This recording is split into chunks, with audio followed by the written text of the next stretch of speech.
नमस्कार ओडिशावासी शुभ सकाळ आज हूँ 25 डिसेम्बर मंगलवार आज रही देश विदेश राज्यर 20टी गुरुत्वपूर्ण खबर जहां आपण माने 10 मिनिट समय दी देखिपारे ता पूर्व आपण मान गोटे अनुरोध भिडियोटी को लाइक करी कमेंट रे आपण ना जिलार ना लिखिदेवे जहाँफल तुरंत आपण जिलार खबर मध्य पाई परिबे नुआ वर्ष रे बदलुची 5टी नियम मुख्यमंत्री बड़ घोषणा सुभद्रा योजना राशन कार्ड भत्ता टंका पीएम किसान सीएम किसान एमती अनेक 20टी गुरुत्वपूर्ण खबर अच्छी तेज कौन रही आज खबर चलतु नजर पकाइबा नंबर 1 अगस्ट 15 सुधा राज्य में गड़ब ग्रीन हाइड्रोजन बस एने सूचना देले गृह और नगर उन्नयन मंत्री कृष्णचंद्र महापात्र तेबे एई बस रो मूल्य पाखापाखि 2 कोटी टंका रही एई बस चलबा द्वारा डीजेल दर कमिबो पैसेंजर माने कम खर्च रे बुली परिबे एही प्रोजेक्ट रे भुवनेश्वर पुरी कटक कोणार्क जोड़बे को लक्ष्य रखाइछि हाइड्रोजन टैंक फुल हेले 600 किलोमीटर जाई परिबो बस गोटे लग्जरी बस रे 44 जन यात्रा करि परिबे जे कोनोसी पानी बागर मध्ये बस गड़ी परिबो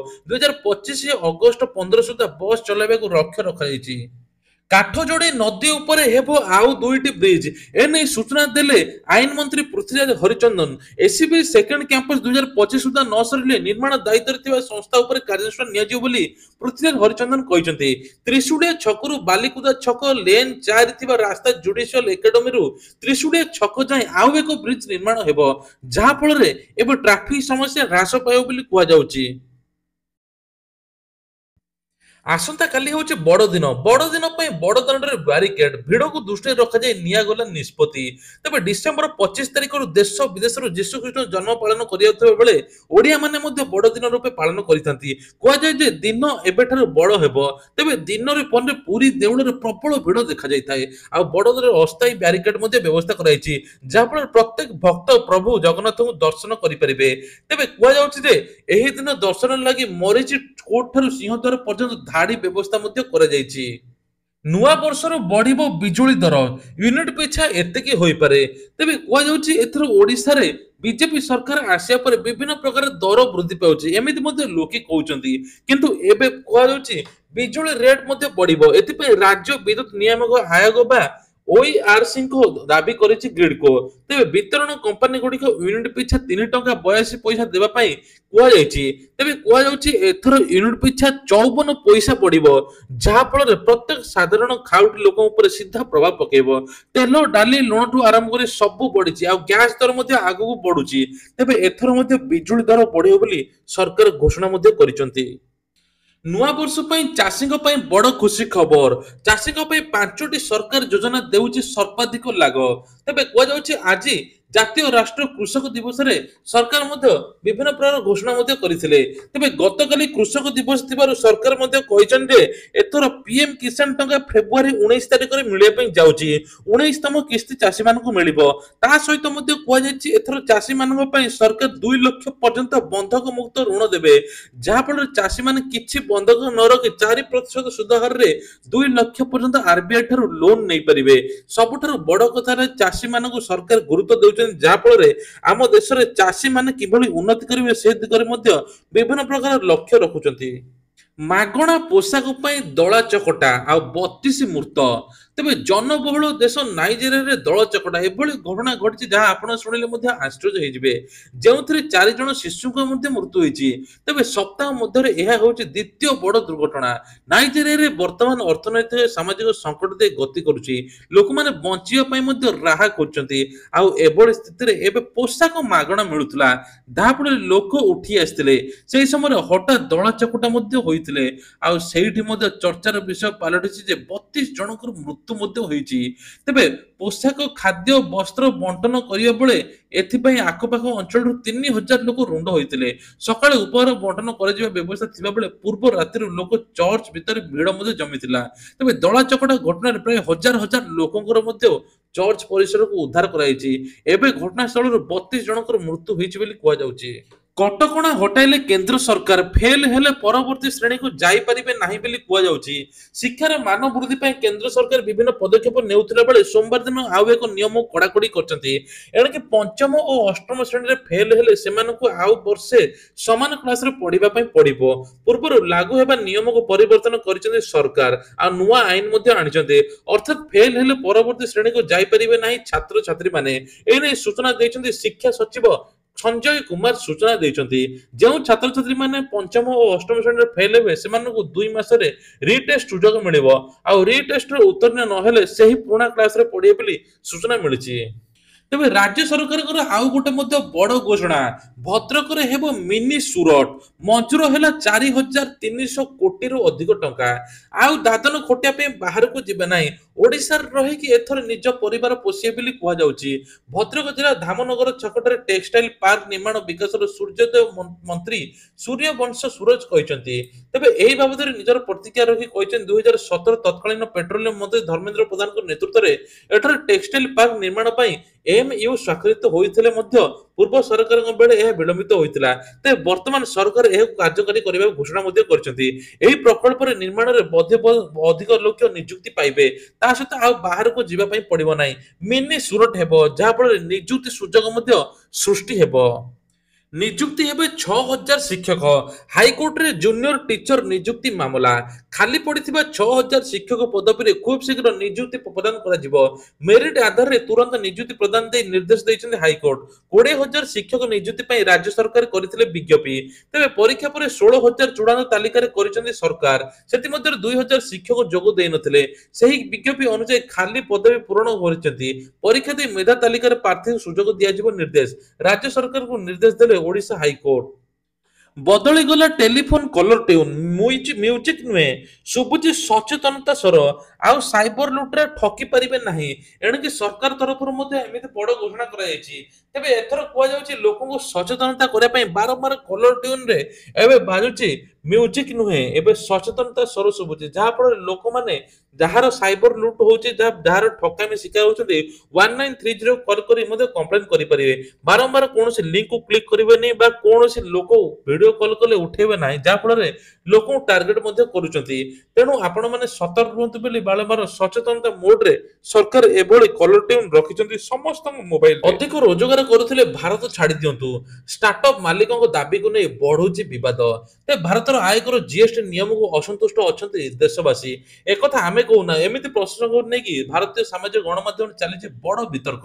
ଅନେକ ଷ୍ଟାର୍ଟଅପ୍ ଫାଉଣ୍ଡର ଦେଶ ଛାଡି ଚାଲିଯିବାର ଦେଖାଯାଇଛି ଏବଂ ଯାହା ପଛରେ ଥିବା କାରଣ ନେଇ ଚାଲିଛି ବିତର୍କ। ତେବେ ସେପଟେ ଦେଶର ପ୍ରେମୀ ନାମୀ କ୍ରିକେଟର ଏବଂ ସେଲିବ୍ରିଟି ଦେଶ ଛାଡି ଯିବା ପାଇଁ କରୁଛନ୍ତି ଯୋଜନା।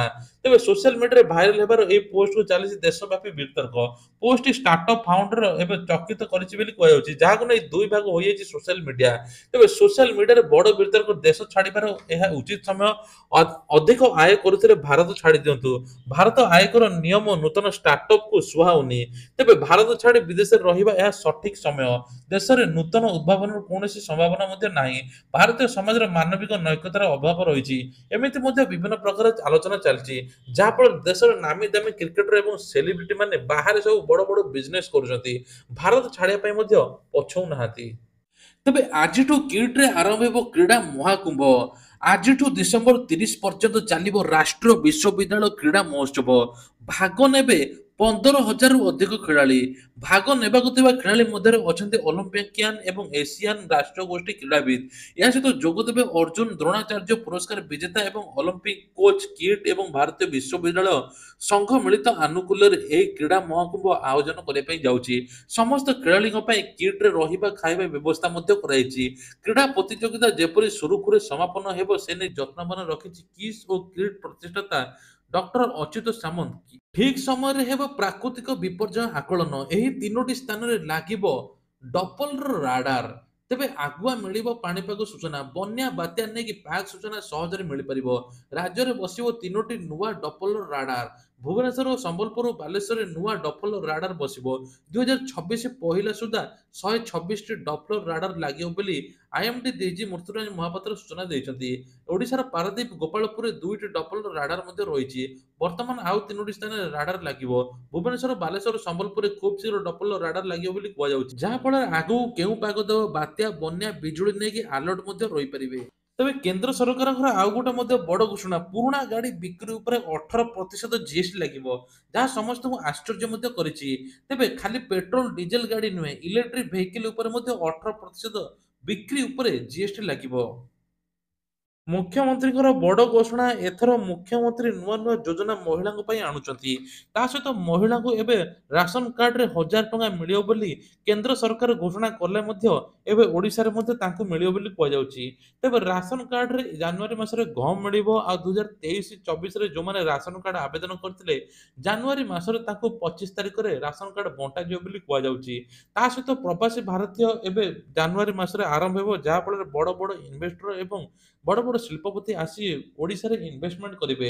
ଆଉ ଦାଦନ ଖଟିବା ପାଇଁ ବାହାରକୁ ଯିବେ ନାହିଁ। ନିଯୁକ୍ତି ସୁଯୋଗ ମଧ୍ୟ ବାହାରିବ ବୋଲି ମୁଖ୍ୟମନ୍ତ୍ରୀ କହୁଛନ୍ତି। ଆଉ ଗୋଟିଏ କଥା ମଧ୍ୟ ବଡ଼ କଥା ଏଥର ଛାତ୍ରଛାତ୍ରୀଙ୍କୁ ମାଧୁସିଂ ଯୋଜନା ନାଁରେ 5,000 ଟଙ୍କା ମିଳିବ। ଡିସେମ୍ବର 31 ତାରିଖରେ ଅର୍ଥାତ୍ ଆଉ 7 ଦିନ ପରେ ଏଥର ମାଧୁସିଂ ଯୋଜନାରେ ସ୍କୁଲର ଛାତ୍ରଛାତ୍ରୀ ଅନୁସୂଚିତ ଜାତି ଜନଜାତି ଏବେ ପାଇବେ 5,000 ଟଙ୍କା। ଆଉ ଗୋଟିଏ କଥା ଏସ୍ଏଚଜି ମହିଳାଙ୍କ ପାଇଁ ଋଣର ସୁଧ ଛାଡ଼। ବିଜେଡି ସରକାର ପୂର୍ବ ସରକାର ଏସ୍ଏଚଜି ମହିଳା ଯେତିକି ଋଣ ନେଇଥିଲେ ତାର ଟୋଟାଲ ସୁଧ ଟଙ୍କାଟିଏ ଦେବେ ନାହିଁ। ଯେତିକି ଟଙ୍କା ନେଇଥିଲେ ସେତିକି ଟଙ୍କା ସୁଝିବେ ବୋଲି ମୁଖ୍ୟମନ୍ତ୍ରୀ ମୋହନ ଚରଣ ମାଝୀ ଘୋଷଣା କରିଛନ୍ତି। ଏନେଇ 227 କୋଟି ଟଙ୍କା ମଧ୍ୟ ବ୍ୟୟବରାଦ ହୋଇଛି। ତେବେ ଆଗକୁ ଜାନୁଆରୀ ମାସରେ ମଧ୍ୟ ଆୟୁଷ୍ମାନ କାର୍ଡ ଗୋପବନ୍ଧୁ ଜନ ଆରୋଗ୍ୟ କାର୍ଡ ମିଳିବା ପାଇଁ ଯାଉଛି। ଏଥିରେ 3 କୋଟି ଓଡ଼ିଶାବାସୀ ଉପକୃତ ହେବେ। ପୁରୁଷଙ୍କ ପାଇଁ 5 ଲକ୍ଷ, ମହିଳାଙ୍କ ପାଇଁ 10 ଲକ୍ଷ ଏହି କାର୍ଡରେ ରହିଛି। ତା ସହିତ ଆଗ କାର୍ଡରେ ଯୋଉ ଥିଲା 927 ବା 67 ହସ୍ପିଟାଲ ଚିକିତ୍ସିତ, କିନ୍ତୁ ଏଇ ଜନ ଆରୋଗ୍ୟ ଆୟୁଷ୍ମାନ କାର୍ଡରେ 27,000ରୁ ଅଧିକ ହସ୍ପିଟାଲରେ ଟ୍ରିଟମେଣ୍ଟ ମଧ୍ୟ ହୋଇପାରିବେ। ସୁଭଦ୍ରା ଯୋଜନାକୁ ନେଇ ବଡ଼ ଅପଡେଟ୍ ଏଥର ଜାନୁଆରୀ ମାସରେ ନୂଆ ବର୍ଷ ଭେଟି ଦେବେ ସରକାର। ଏନେଇ ଉପମୁଖ୍ୟମନ୍ତ୍ରୀ ପ୍ରଭାତୀ ପରିଡ଼ା ମଧ୍ୟ ସୂଚନା ଦେଇଛନ୍ତି। ନୂଆ ବର୍ଷରେ ନୂଆ ଭେଟି ମିଳିବ ଜନ ହିତାଧିକାରୀ ଲୋକମାନଙ୍କୁ। ତା ସହିତ ମଧ୍ୟ କୁହାଯାଉଛି 5 ଲକ୍ଷ ଯୋଉ 60,000 ଥିଲେ ତାଙ୍କର ଫର୍ମ ଏବେ ରିଜେକ୍ଟ ହୋଇଛି। ଯାହାଫଳରେ ବାୟୋମେଟ୍ରିକ ଫିଙ୍ଗର ପ୍ରିଣ୍ଟ ପାଇଁ ପେଣ୍ଡିଂ ରହିଛି। ତୁରନ୍ତ ଆପଣମାନେ ସେଇଟାକୁ ସଲ୍ଭ କରନ୍ତୁ। ଯାହାଫଳରେ ଆପଣମାନଙ୍କୁ ମଧ୍ୟ ଟଙ୍କା ମିଳିବ ବୋଲି କୁହାଯାଉଛି।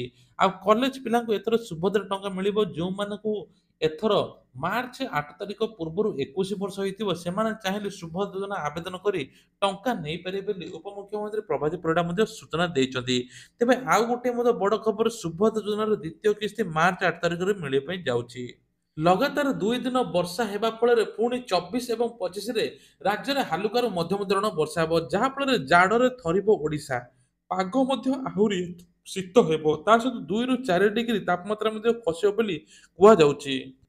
ତେବେ ରାସନ କାର୍ଡରେ ମିଳିବ 1000 ଟଙ୍କା। ଏନେଇ କେନ୍ଦ୍ର ସରକାର ତରଫରୁ ମଧ୍ୟ ବଡ଼ ଘୋଷଣା। କୁହାଯାଉଛି ଭାରତରେ ଟୋଟାଲ 6 କୋଟିରୁ ଅଧିକ ଲୋକଙ୍କର ରାସନ କାର୍ଡ ରଦ୍ଦ ହୋଇଛି। ତାଙ୍କ ଭିତରେ ଭୂତ ହିତାଧିକାରୀ, ଅଯୋଗ୍ୟ ହିତାଧିକାରୀ ଏବଂ ମୃତ ବ୍ୟକ୍ତିଙ୍କର ଥିଲା ବୋଲି କୁହାଯାଉଛି। ଯାହା ଏବେ ହେଇ 6 କୋଟି ରାସନ କାର୍ଡ କଟିଛି। ଏବେ ରାସନ କାର୍ଡରେ ମଧ୍ୟ ନୂଆ ରାସନ କାର୍ଡ ବଣ୍ଟା ଚାଲିଛି। ଆଉ ରାସନ କାର୍ଡ ଯେଉଁମାନେ ଇ-କେୱାଇସି କରନ୍ତି ତାଙ୍କୁ 1000 ଟଙ୍କା ମଧ୍ୟ ମିଳିବ। ତେଣୁ ସମସ୍ତଙ୍କୁ ଏବେ ଇ-କେୱାଇସି କରିବା ସହିତ 1000 ଟଙ୍କା ଯୋଗାଇ ଦେବେ ସରକାର। ଏନେଇକି ସରକାର ତରଫରୁ ମଧ୍ୟ ବଡ଼ ବିଜ୍ଞପ୍ତି ମଧ୍ୟ ପ୍ରକାଶ ପାଇଛି। ତା ସହିତ ମୁଖ୍ୟମନ୍ତ୍ରୀଙ୍କର ଆଉ ଗୋଟେ ବଡ଼ ଘୋଷଣା ଏଥର 1.5 ବର୍ଷରେ ଏଥର ନିଯୁକ୍ତି ସୁଯୋଗ ବାହାରିବ। ଆଉ ଦାଦନ ଖଟିବା ପାଇଁ ବାହାରକୁ ଯିବେ ନାହିଁ।